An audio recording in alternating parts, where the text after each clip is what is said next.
A paz do Senhor, meu amado, meu amigo, minha amiga, você que está acompanhando o nosso canal, seja muito bem-vindo a mais uma mensagem. E hoje eu gostaria de compartilhar com vocês sobre o assunto da intimidade com Deus. O que ela nos traz, sabe? Então o tema do vídeo de hoje é intimidade com o Pai nos traz a proteção. Fique comigo nos próximos minutos e vamos meditar nessa palavra que vai nos trazer o conforto e a edificação que a gente precisa nos dias de hoje.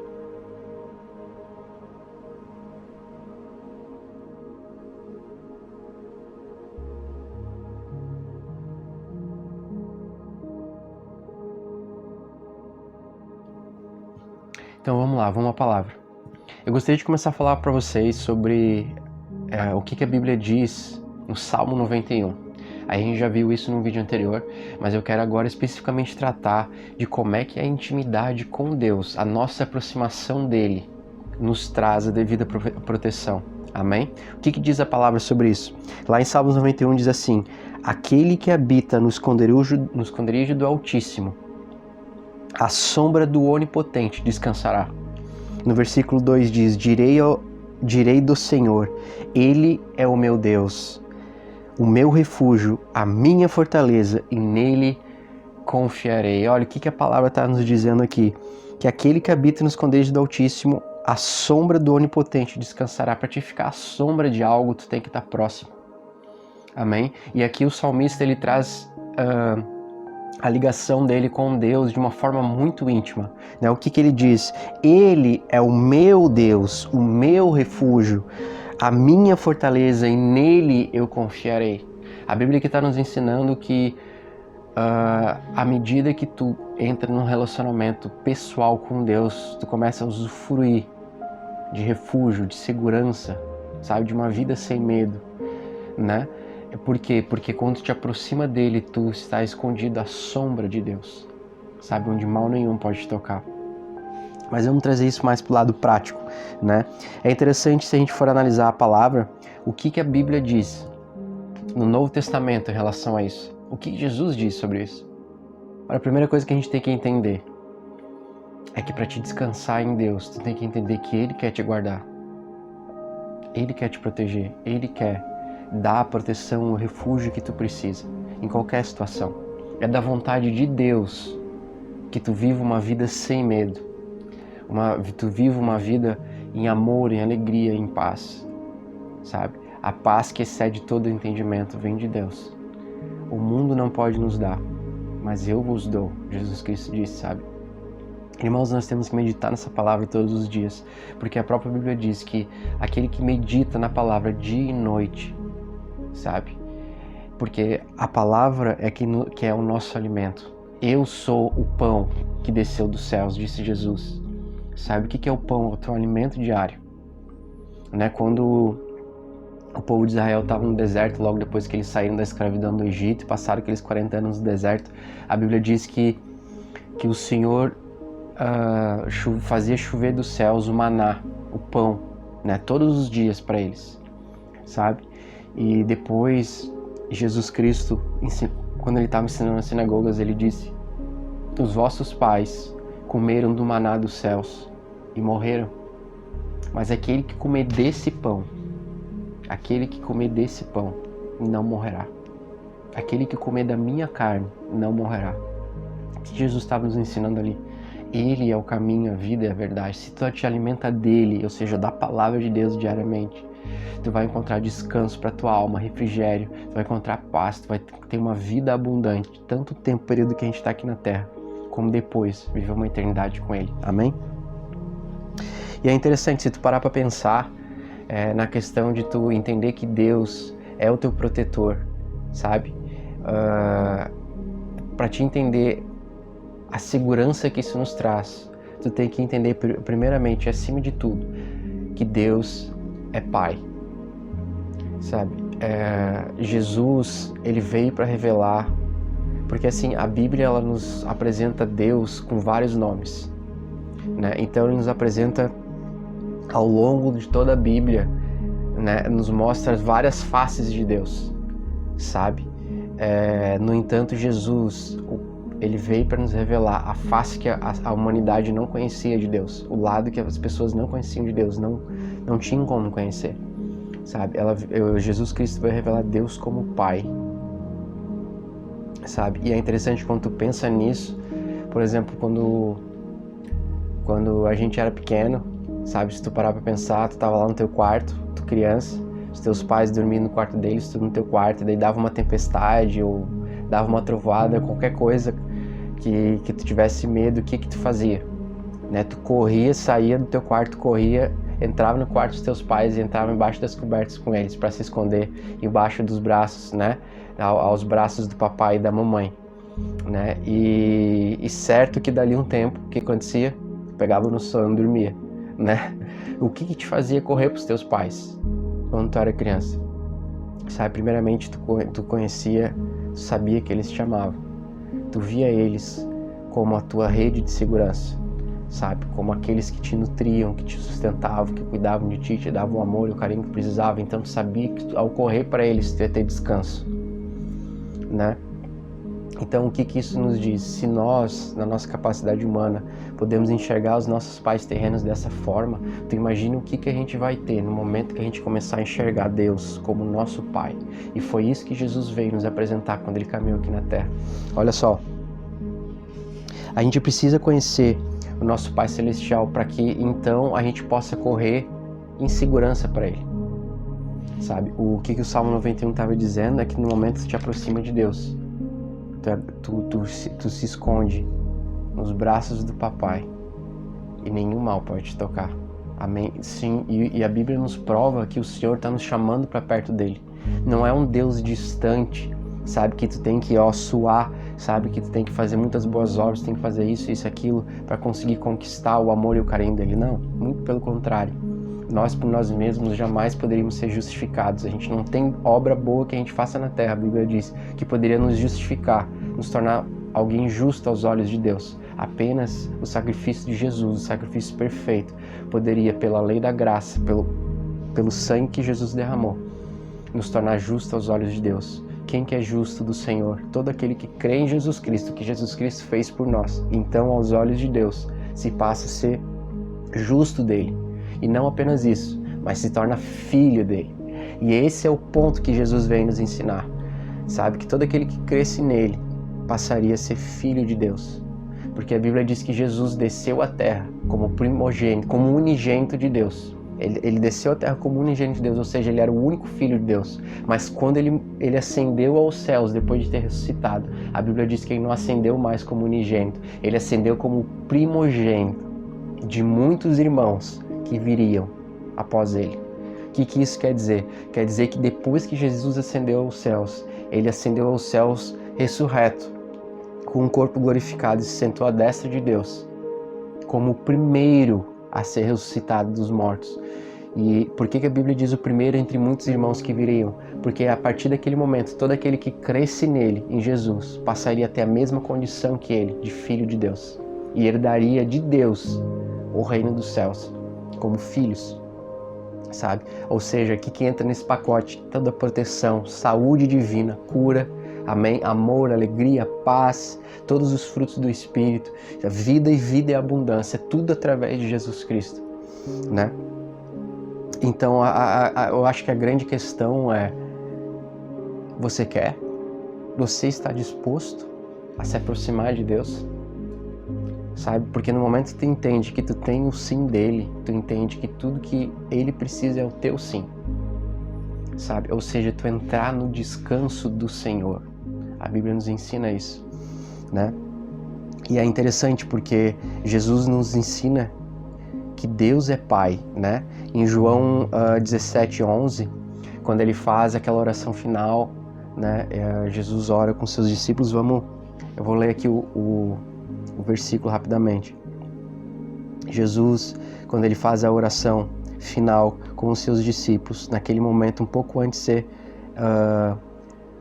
de ser crucificado, né? Quando eles já estavam para prender ele, né? E ele ora ao Senhor e ele diz o seguinte.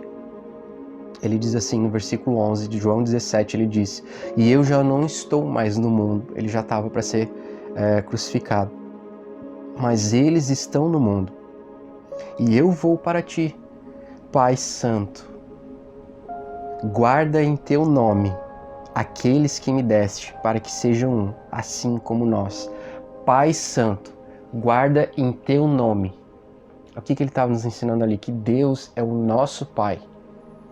Passaria a ser o nosso Pai através de Jesus Cristo. Sabe, guarda em teu nome, Pai Santo. Todas as vezes que Jesus se refere a Deus aqui na Terra, na maioria esmagadora das vezes, ele se refere a Deus como Deus Pai. Sabe, como Pai. Todas as vezes que ele vai ter um momento de comunhão, que ele vai orar ao Senhor, ele ora Pai, Pai justo, Pai santo. Sabe? E o meu Pai que tudo me deu, né? Então ele nos ensina desde o princípio que Deus é Pai. Ele olha para nós, ele nos tem como filhos dele, aqueles que creem em Jesus, no Filho unigênito dele que desceu à terra, que passou a ser o primogênito entre muitos irmãos que viriam, todos aqueles que creem nele. Amém. Então, Jesus tentou apresentar Deus como Pai para Israel, por exemplo, né? E ele nos diz isso lá em Mateus 23, no versículo 37. Ele nos mostra qual que foi a resposta do povo de Israel em relação a isso, porque para eles era um escândalo, era algo inadmissível, era blasfêmia chamar Deus de Pai. Sabe por quê? Porque eles só conheciam Deus como Deus justo, Deus santo, né? O Deus da lei, né? Então eles olhavam para Deus não num temor santo, porque temor indica reverência, respeito, mas eles olhavam para Deus com medo. Por quê? Porque eles se condenavam porque eles estavam embaixo da lei de Moisés, né? Eles não conseguiam ver Deus como Pai, tanto que eles atribuíam todas as obras do diabo a Deus. Né? Então toda doença, toda maldição, toda desgraça que acontecia, né? Se alguém ficava pobre, se alguém caía doente, né? Era tudo porque aquela pessoa deve ter feito alguma coisa de errado que Deus está castigando ela, né? Então, e olha só, essa mentalidade infelizmente ainda é uma realidade nos dias de hoje, né? Mas Jesus veio para nos ensinar justamente o contrário. Ele veio para nos ensinar sobre o amor de Deus, né? Porque Deus amou o mundo de tal maneira que entregou o seu único filho para morrer por nós, para que todo aquele que nele cresce não perecesse, mas tivesse a vida eterna, né? E as pessoas não entendem a profundidade. Muita gente tem dificuldade de entender a profundidade desse versículo, dessa verdade. Mas é justamente isso aqui que eu estou tentando compartilhar um pouquinho com vocês, para que fique um pouco mais claro, para que tu passe a olhar a Deus como um Deus Pai. Amém? E olha só que interessante, se tu for estudar a palavra lá no Antigo Testamento, na história de José é um cara que ele foi vendido pelos próprios irmãos para a escravidão e foi parar no Egito, né? E lá, depois de muitas tribulações, ele era um cara que ele tinha um dom de Deus, onde ele conseguia interpretar sonhos, visões que as pessoas tinham, né? E depois de um tempo, depois de muitas tribulações, né, longe de toda a família, o pai dele nem soube o que aconteceu com ele, porque os irmãos venderam ele para a escravidão e disseram para o pai que ele tinha morrido, né?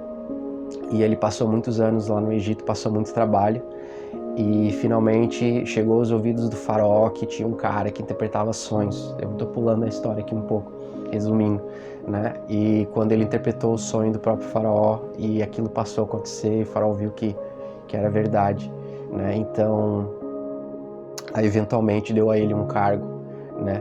E José passou a ser com o tempo o homem mais poderoso do Egito, abaixo apenas do próprio faraó, né? E a Bíblia conta que anos depois, né, houve uma grande fome na terra naquela época, e apenas o reino do Egito estava conseguindo sobreviver àquela fome, estava conseguindo produzir comida suficiente, né, para o povo deles passar bem durante aquele período de tribulação, né? E muitos outros países vinham ao Egito negociar alimentos, né, para suas terras, né?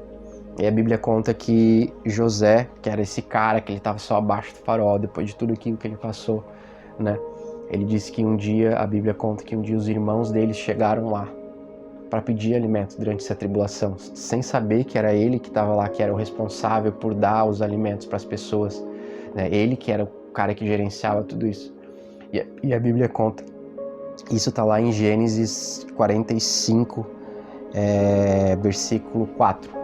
Gênesis 45, no versículo 4, conta a história de quando os irmãos de José chegaram ali, né, aquele hall gigantesco. Pensa o Egito, né, naquela beleza da arquitetura, tudo em ouro, aqueles halls gigantescos, aquelas colunas enormes, né, naquele trono onde estava José. E a Bíblia conta que eles se prostraram ali e pediram, né, pelo sustento, né, pelo alimento. E depois de várias conversas e tal, José finalmente se revela aos irmãos dele, porque eles não reconheceram ele. Se revela quem que ele era, né? E naquele momento bateu uma tristeza e um pavor muito grande nos irmãos dele, né? Mas olha só que interessante. Isso aqui é uma revelação, na verdade, de como Deus nos enxerga, sabe? A Bíblia conta que José, quando se revelou aos irmãos dele, ao invés de repreendê-los e usar do poder que ele agora tinha, sabe, para jogar eles no cárcere, ou seja o que for, a Bíblia conta que ele disse: venham, se aproximem de mim, cheguem mais perto, sabe? José os acolheu, os trouxe para perto, sabe? Isso representa a representação de Deus, sabe? Do Senhor nos chamando para perto, né? Aquela imagem dos irmãos de José se autocondenando por aquilo que eles tinham feito. A Bíblia diz que eles se entristeceram muito, começaram a chorar, sabe? Porque eles sabiam que eles tinham feito errado, eles sabiam do pecado que eles tinham cometido, né? E essa é a mentalidade de muita gente que se autocondena, sabe? Pelas escolhas que fez na vida e por isso tem medo de se aproximar de Deus, sabe? Mas a gente vê aqui na palavra que é justamente a reação contrária que Deus tem. As pessoas acham que é só chegar com Deus, elas vão ser julgadas, vão ser condenadas, vão ser, sabe? Vão ser... receber algum tipo de retribuição de Deus. Mas a verdade é que Deus nos chama para perto. Ele nos chama para perto, Ele nos acolhe. Tudo que Ele precisa é do teu sim, de tu aceitar o abraço dEle, sabe? E a Bíblia conta que José abraçou os irmãos dele, acolheu os irmãos dele. E sabe do que mais? A Bíblia diz que José, então, colocou eles. Ele disse para eles: não vos entristeçais. Eu vou ler essa passagem porque é muito bacana, né? E ela nos mostra realmente o caráter de Deus. É importante a gente aprender o caráter de Deus, porque se tu não conhecer o caráter do teu pai, tu nunca vai conseguir ter a intimidade, a relação que tu precisa ter com Ele. Porque a intimidade que tu tem com Deus é o que vai definir a tua jornada com Cristo aqui na Terra. Eu vou repetir. A intimidade que tu tem com Deus é o que vai definir a tua jornada com Cristo aqui na Terra. Amém? Quando eu entendi essa verdade, a minha vida mudou. Porque a minha intimidade com Deus mudou. Se eu quero transformar o mundo, se eu quero fazer diferença nesse mundo, se eu quero manifestar o amor de Deus às pessoas, primeiramente, eu tenho que conhecer o amor dele. E onde é que eu começo isso? Dentro do meu quarto. Dentro do meu lugar secreto com o Senhor.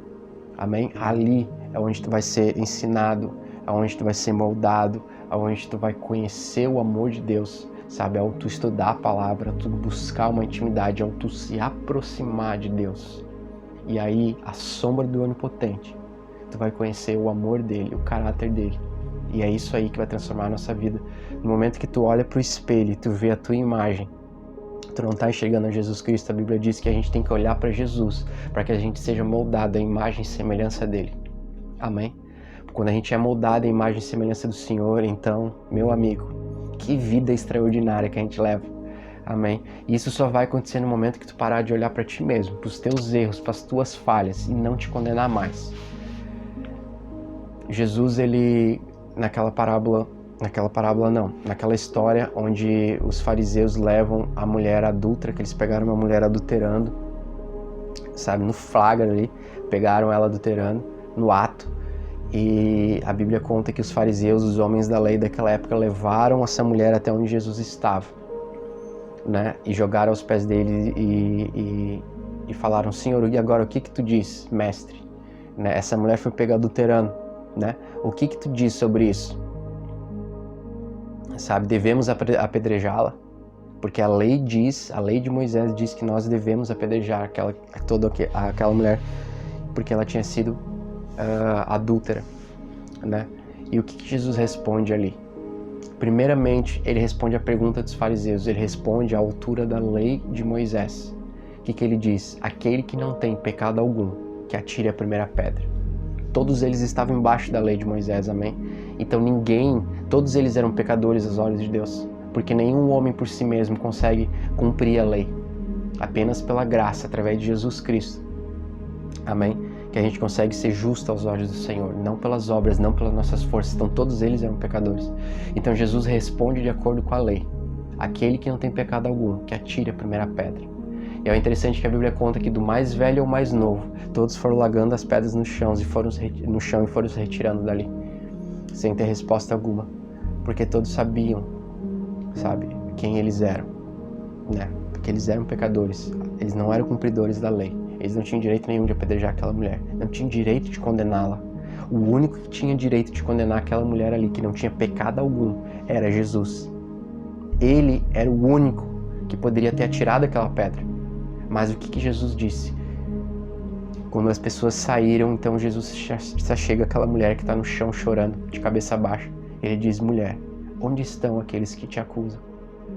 Então aquela mulher, com lágrimas nos olhos, olha para cima e olha para os lados e procura os seus acusadores e não encontra mais ninguém. E ela diz: não tem mais ninguém, Senhor. E aí, a resposta de Jesus, que é o ponto aqui que eu quero fazer, o que ele diz para ela? Eu também não te condeno.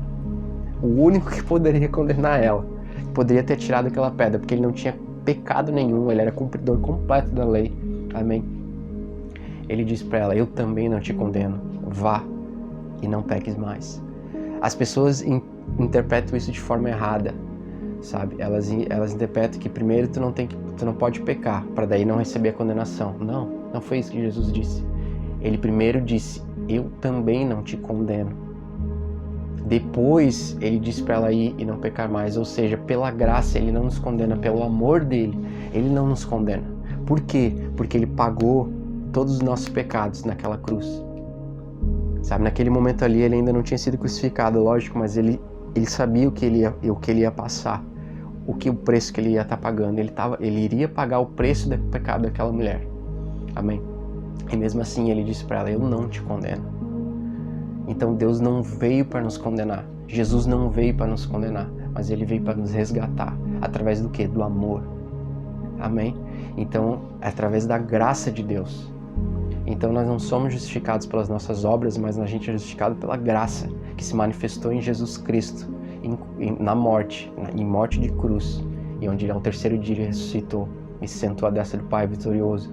E é todo aquele que nele crê herda então o nome que está acima de todo nome, o nome de Jesus, para andar aqui na terra assim como ele andou, amém? Então entenda, é assim que Deus nos olha. Quando tu aceita Jesus, ele olha para ti através de Jesus Cristo. Ele não olha mais para ti como tu era antes. Antes de conhecer Jesus, sim, né? Tu era alguém que vivia debaixo da lei, debaixo da morte, debaixo do pecado.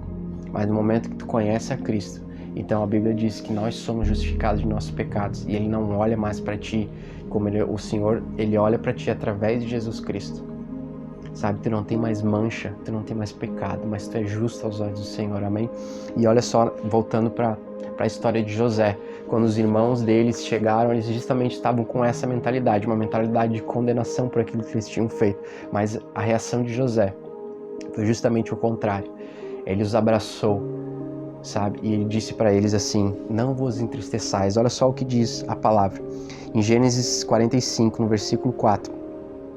Ele disse assim: disse José a seus irmãos: cheguem mais perto de mim, por favor. E eles chegaram, aí eles se aproximaram dele, e aí ele continuou. Ele se revelou a eles, né? E ele disse assim: chegaram-se então e disse a ele: eu sou José, o vosso irmão, a quem vendeste para o Egito. E aí os irmãos dele se entristeceram. E ele disse assim: agora não fiquem tristes e nem aborrecidos com vocês mesmos por terem me vendido a fim de ter trazido para cá. Então, o que ele está dizendo ali? Ele não condenava os irmãos dele, sabe? Isso é uma figura de como Jesus veio nos ensinar do que Jesus é, do caráter de Deus, porque Jesus disse: eu sou a expressão exata do Pai. Então tu quer conhecer o caráter de Deus, quer conhecer quem Deus é, o que ele pensa de ti, olha para Jesus. Jesus disse: eu sou a expressão exata do Pai, amém?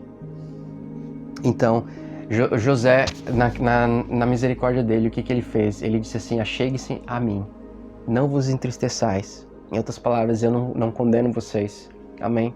E eu os colocarei na terra de Goshen, e lá vocês serão supridos. Olha ali o que diz no versículo 10: e habitarás na terra de Gozém ou Goshen, e estarás perto de mim, tu e os teus filhos, os filhos dos teus filhos, e as tuas ovelhas, as tuas vacas e tudo o que tu tens. Tudo na Bíblia, querido, tem um significado por trás. Todo nome na Bíblia tem um significado maior, revelado pelo Espírito. Sabe o que significa a palavra Goshen no original, ou Gozém? Ela significa aquele que chama para perto. Sabe, chamar para perto. Esse é o significado no original. Sabe, e dessa terra, era a terra chamada Gozém, né? Era uma terra naquela época, lá no Egito, nas redondezas daquela região, amém? E José disse que colocaria a família dele, os irmãos deles lá naquele lugar, e lá eles seriam plenamente supridos, ou seja, ao chamar eles para perto, Deus chama-te para perto, Deus te chama para perto, ao tu te aproximar dele, tu será completamente suprido, e não apenas tu, mas a Bíblia diz que serão tu, os teus filhos, os filhos dos teus filhos e tudo o que tu tens. Aleluia, amém? Então, quando a gente entende quem nós somos em Cristo, nós entendemos e olhamos para Deus como nosso Pai, nós temos a segurança de nos achegar nele, de ser acolhidos por ele, e no momento que a gente faz isso, nós somos plenamente supridos. Então entenda, é a intimidade com Deus que nos traz a proteção dele, que nos traz o suprimento, que nos traz tudo que a gente precisa. Amém? Medite nessa palavra no nome de Jesus. Deixa eu orar por ti. Senhor Pai, no nome de Jesus, Senhor, eu te agradeço, Pai, por toda a vida que está vendo esse vídeo. Ô Pai justo, em nome de Jesus eu oro para que o suprimento, Senhor, contínuo dos céus, Pai, seja com eles, Senhor.